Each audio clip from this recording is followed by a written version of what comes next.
Assalamualaikum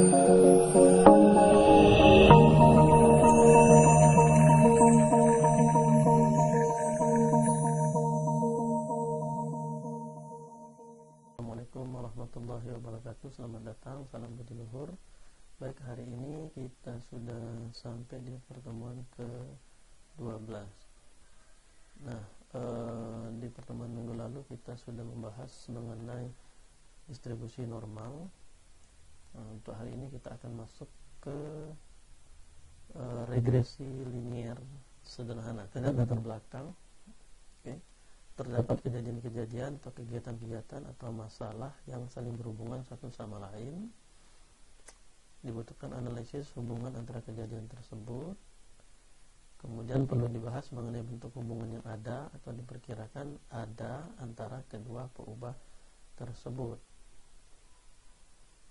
Nah, bagaimana bentuk hubungannya? Nah, inilah kita akan ketemu dengan yang namanya regresi. Jadi mungkin masih ingat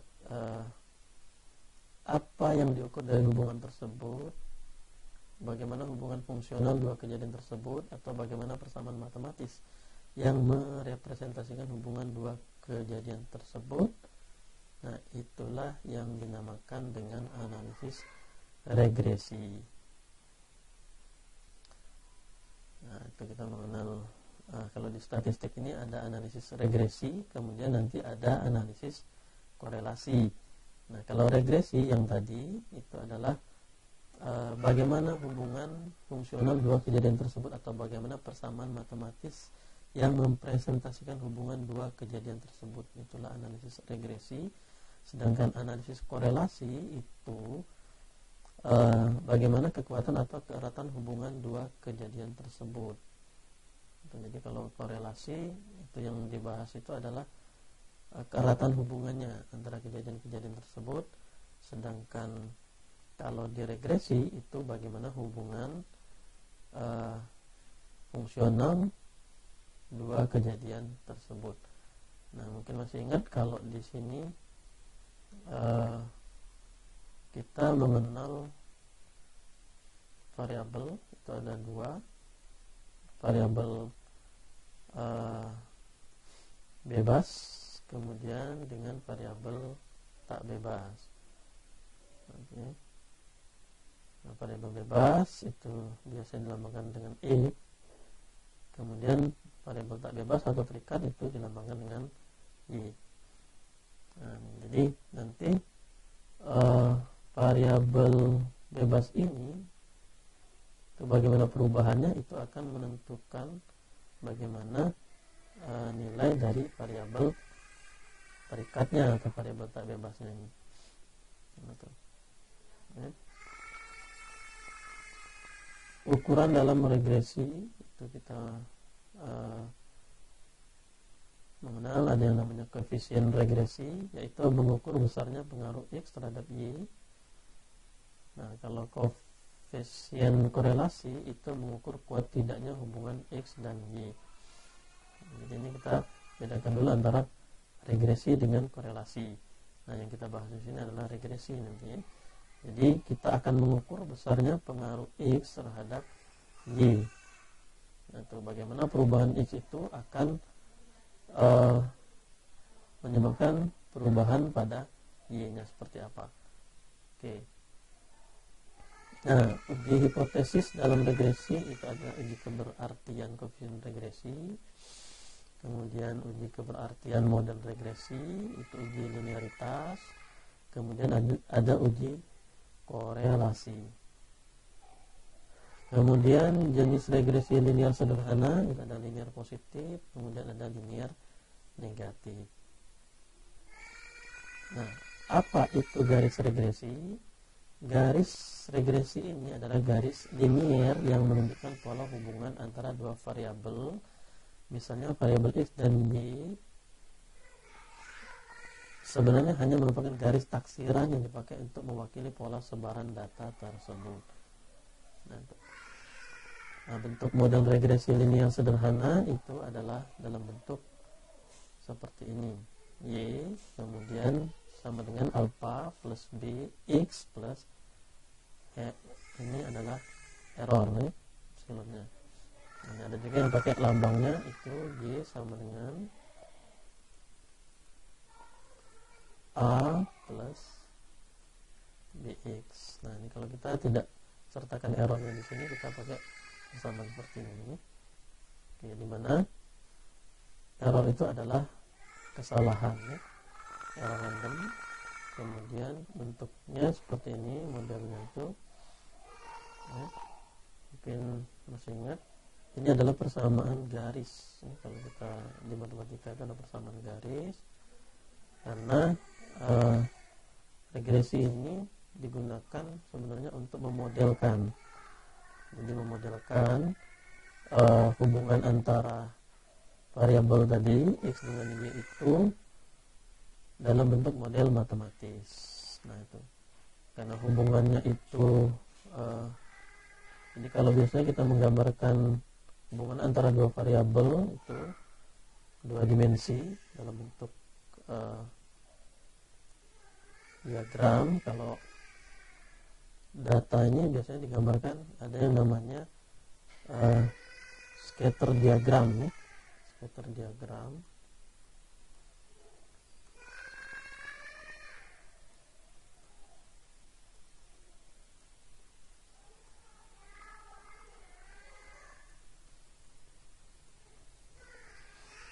Nah, scatter diagram itu ini misalkan x-nya, ini y-nya. Nanti data-data itu akan menyebar di sini dalam bentuk titik-titik. Nah, misalkan ada banyak data di sini, di mana titik-titik ini merupakan hubungan antara x dengan y. Jadi x-nya berapa, y-nya berapa, terbentuklah scatter diagram seperti ini. Nah, nanti kita akan memodelkannya itu dalam bentuk garis ya. Ini akan kita tarik garis di sini yang menggambarkan hubungan data-data ini ya. Nah, garis inilah yang persamaannya itu dalam bentuk persamaan ini ya. Nah, tapi karena garisnya itu posisi datanya itu mungkin tidak tepat di garis ini, ada yang seperti ini, makanya di sini ada errornya ya. Jadi kita menggambarkan hubungan antara variabel-variabel itu, variabel x-nya dengan variabel y-nya itu dalam bentuk model seperti ini. Nah, fungsinya adalah regresi ini adalah untuk memprediksi. Jadi nanti setelah dapat modelnya ini kita bisa memprediksi ketika x-nya itu nilainya berapa, kita akan bisa menentukan nilai y-nya. Nah, dari data-data yang ada ini terbentuk model seperti ini, dalam bentuk model ini, y ini. Kemudian nanti untuk nilai x tertentu yang kita mau cari nantinya bisa kita tentukan kira-kira prediksinya itu nilainya berapa untuk y-nya. Nah, seperti itu ya. Jadi sebenarnya ada beberapa model regresi linear ini, ada yang sederhana, kemudian ada yang berganda, nantinya ada yang berganda. Nah, itu. Nah, kalau yang sederhana ini dia hanya terdiri dari variabel bebasnya itu hanya sebuah variabel x, nah, dengan beberapa data tertentu. Tapi kalau yang berganda itu dia bisa terdiri dari beberapa variabel x-nya nanti. Misalkan ada x1, x2, x3 dan seterusnya. Nah, itu ya. Jadi tidak hanya satu x. Nah, pembahasannya ini akan lebih rumit lagi kalau dia yang berganda. Tapi kalau yang sederhana hanya ada satu x. Nah, di mana x-nya ini nanti mungkin terdiri dari beberapa jumlah data tertentu. Kemudian kita akan melihat bagaimana hubungan antara perubahan x tadi dengan terhadap perubahan y-nya. Nah, seperti itu. Nah, baik, kemudian metode kuadrat terkecil. Nah, kesalahan tidak dapat dihilangkan sama sekali, maka risiko betapapun kecilnya selalu ada. Nah, risiko hanya bisa diperkecil dengan memperkecil kesalahan. Persamaan garis regresi yang paling baik adalah persamaan garis regresi yang mempunyai total kuadrat kesalahan kecil. Tuh, jadi nah ini total kuadrat kesalahan di Y dikurang Y aksel dikuadratkan, itu jumlah Y dikurang Y aksel kuadrat. Kemudian nah ini nanti datanya kira-kira seperti ini. Kita akan punya dua variabel, yaitu yang bebas, X nya ada berapa, sejumlah N. Kemudian variabel terikatnya juga sejumlah N variabel, di mana variabel terikat ini nilainya tergantung dari variabel bebas ini. Nah, jadi koefisien regresi itu adalah untuk menentukan pengaruh daripada nilai X ini terhadap nilai Y-nya. Nah, model dari N data, jadi model tadi kalau dia datanya itu ada berapa, ada ke N sampai ke N, maka modelnya seperti ini tadi. Nah, kemudian jumlah errornya itu seperti ini. Nah,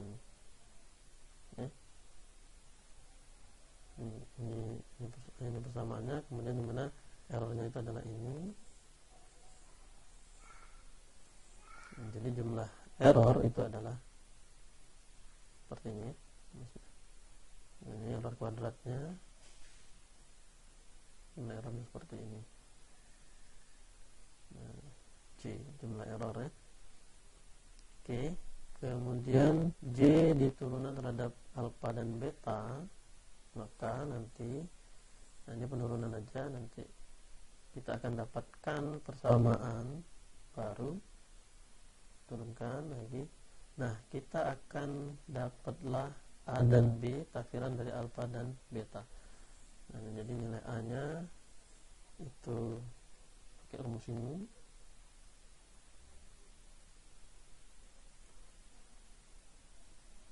Nah, oke.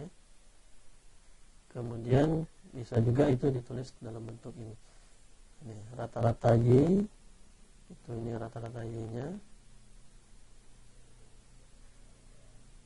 Kemudian ini rata-rata X-nya.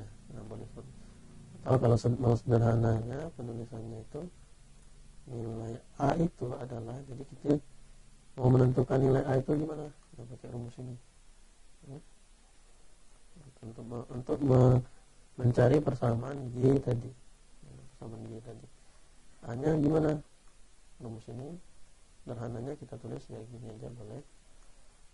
Sigma daripada Y per N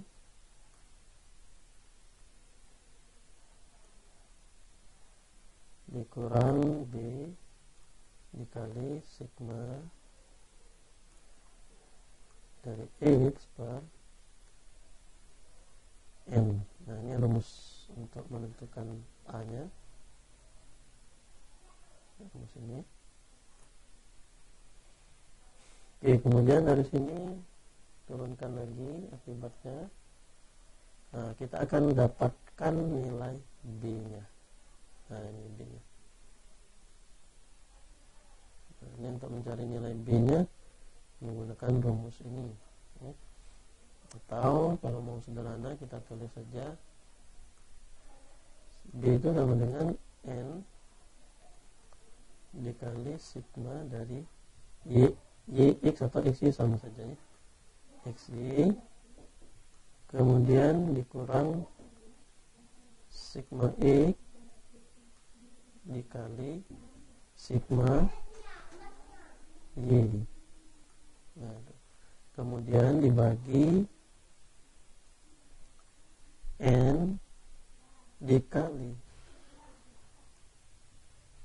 sigma dari X kuadrat dikurang dari sigma X yang dikuadratkan ya. Nah, ini beda ya antara sigma X kuadrat dengan sigma X yang dikuadratkan. Nah, nanti karena kita akan dari tabelnya itu kita akan menentukan nilai masing-masing jumlah X Y-nya, kemudian jumlah Y-nya. Nah, ini X kuadratnya kita cari, kemudian yang ini yang sigma X-nya kita kuadratkan. Nah, rumusnya pakai rumus ini ya, udah seperti ini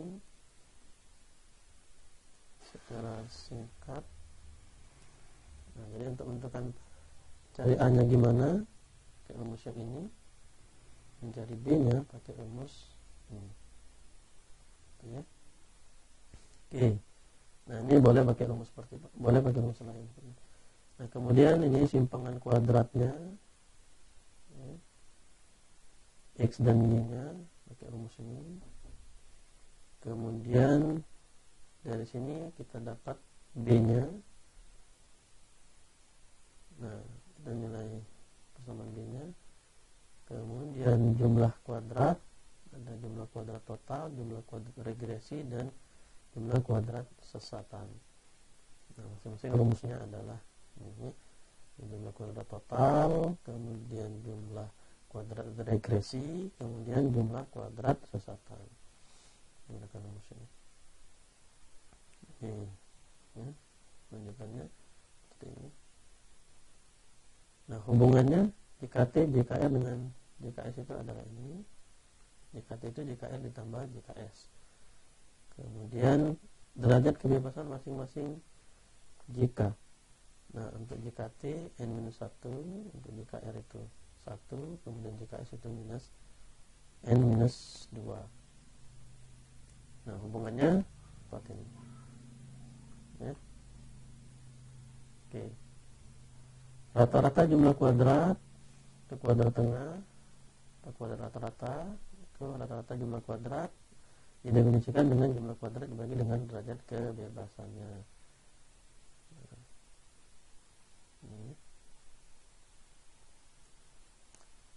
Oke, jenis-jenis RJK, RJK regresi, RJK sesatan, ini seperti ini. Nah, sekarang kita lihat contoh. Nah, berapakah prediksi Y jika X sama dengan 100 dengan menggunakan regresi linier sederhana? Nah, regresi linier sederhana artinya cuma ada satu X. Nah, ini kita lihat di sini yang mana X-nya, yang mana yang Y-nya. Nah, ini jadi di sini ada dua variabel, variabel X dengan variabel Y-nya, mana ada variabel pendapatan dalam Rp1.000, kemudian konsumsi dalam Rp1.000. Nah, jadi nanti kalau misalkan ada kita pendapatannya Rp50.000, berapa konsumsi kita? Rp40.000. Nah, jadi yang mana yang X, mana yang Y-nya kira-kira dari sini, yang dimana variabel yang satunya itu mempengaruhi variabel yang satunya. Nah, kalau kita lihat di sini pendapatan ini adalah X-nya, kemudian yang konsumsi ini adalah yang Y-nya. Nah, itu ya, konsumsi itu adalah yang Y-nya. Maka di sini kita mau menentukan regresinya, regresi linear sederhana. Jadi modelnya itu seperti apa nanti? Nah, bentuk umumnya tadi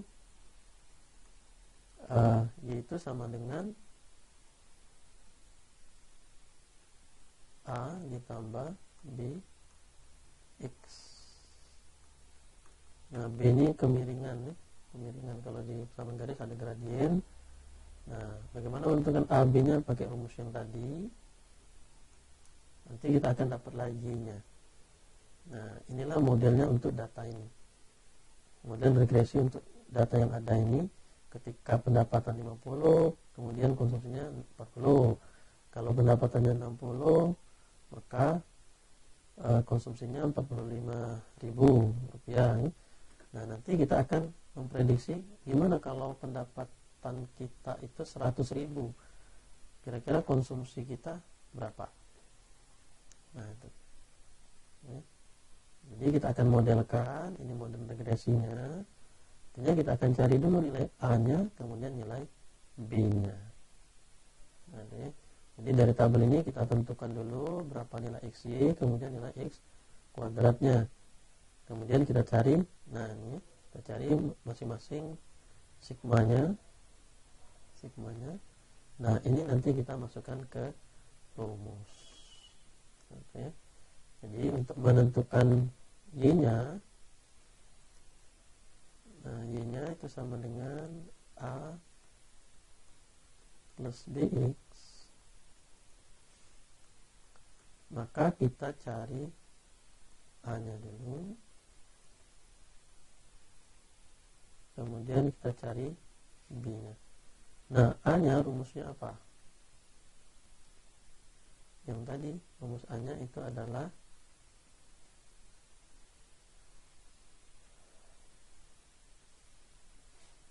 nih, sigma Y per N dikurang B dikali sigma X per N. A itu adalah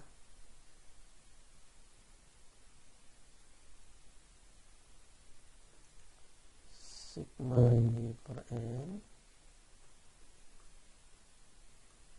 dikurang B dikali sigma X per N. Nah, ini.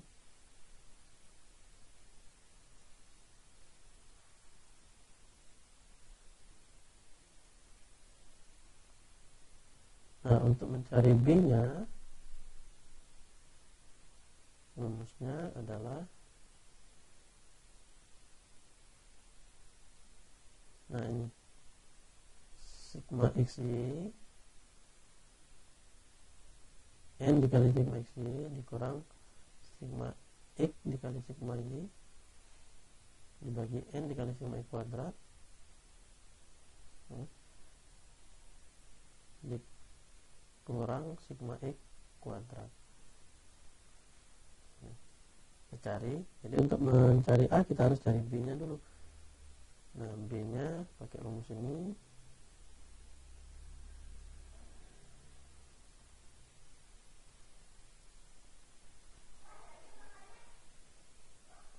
Nah, B nya kita menggunakan rumus ini. Nah, dari sini kita masukkan nilainya tadi. Sorry. Nah, nilai N nya itu ada berapa? 1, 2, 3, 4 1, 2, 3, 4, 5 ya. Nilai N nya 5. Kemudian sigma XY nya 20.000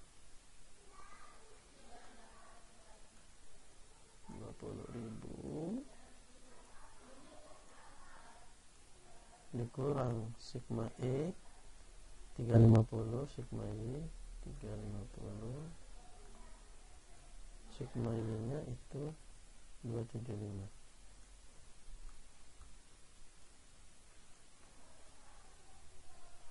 Nah, kemudian 5 dikali sigma I kuadrat itu 25.500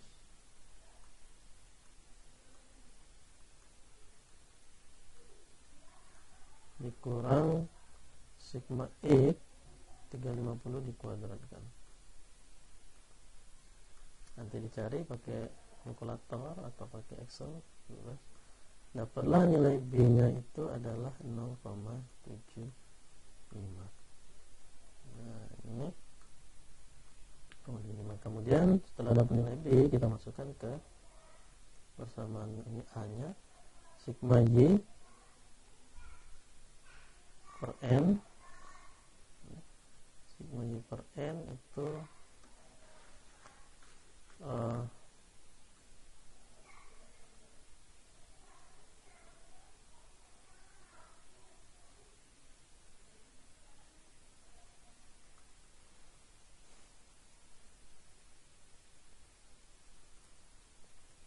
sigma Y per N. Jadi sigma Y nya berapa tadi?